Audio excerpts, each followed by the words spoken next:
कालपासून एक धक्कादायक बातमी मी ऐकलेली आहे, आपण पण सगळ्यांनी पाहिली असेल. देशामध्ये हॉकीचा एशिया कप होत आहे आणि आपल्या देशाच्या स्पोर्ट्स मिनिस्ट्रीने पाकिस्तानला खेळण्यासाठी एनओसी दिलेली आहे. कदाचित हा एक पहिला टप्पा असेल, कारण पुढचं जे काही आपण पाहतो एशिया कप होणार आहे तो क्रिकेटचा होणार आहे आणि मग भारत विरुद्ध पाकिस्तान तिथे पण खेळायला मिळावं का? कदाचित बीसीसीआयला पहिलंच काही बोलता येत नाही, आयसीसीला काही बोलता येत नाही, म्हणून भारत विरुद्ध पाक हा सामना हॉकीमध्ये होऊ द्यायचा, आपल्या देशात होऊ द्यायचा. लोकांची भूमिका काय आहे, लोकांची भावना काय आहे, किती तीव्र हे पाहून मग क्रिकेटकडे वळायचं.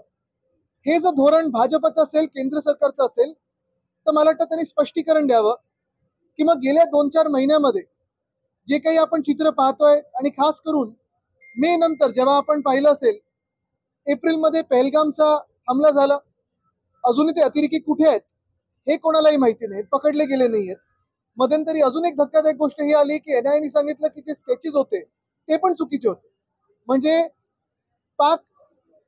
पाकमधून जे अतिरेकी आले, जे पाकडे अतिरेकी आपल्या देशात आले, त्यांना पकडलेलं नाहीये, कुठे आहेत हे माहिती नाहीये. ऑपरेशन सिंदूर झालं ना झालं, त्याच्यानंतर आपले डेलिगेशन्स जगभरात गेले, मोठ्या मोठ्या लोकांना, मोठ्या नेत्यांना भेटण्याचा प्रयत्न केला. पण हे सगळं होऊन भाजपला जर वाटत असेल की ठीक आहे, आपण ह्याच्यावर मतं मिळवून लोकांना फसवू शकतो आणि मग बिझनेस एज युजुअल करू शकतो, हे चालणार नाही.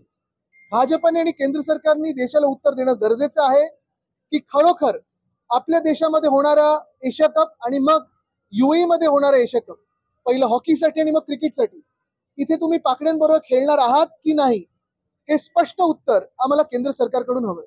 कोणत्याही आर्थिक संस्थांनी मदत केली तर त्यांना देशद्रोही ठरवले जाते.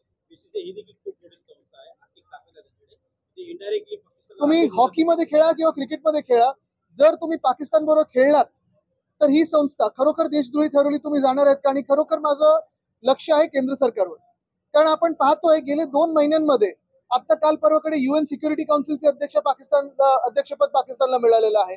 एशिया डेव्हलपमेंट बँक असेल, वर्ल्ड बँक असेल, IMF असेल, कितीही प्रयत्न केले तरी पाकिस्तानला फंड तर जात आहे. मग देशाचं डिप्लोमॅटिक आउटरीच, देशाची डिप्लोमसी, परराष्ट्र मंत्री काय नक्की करतायत हा एक प्रश्न होतोच.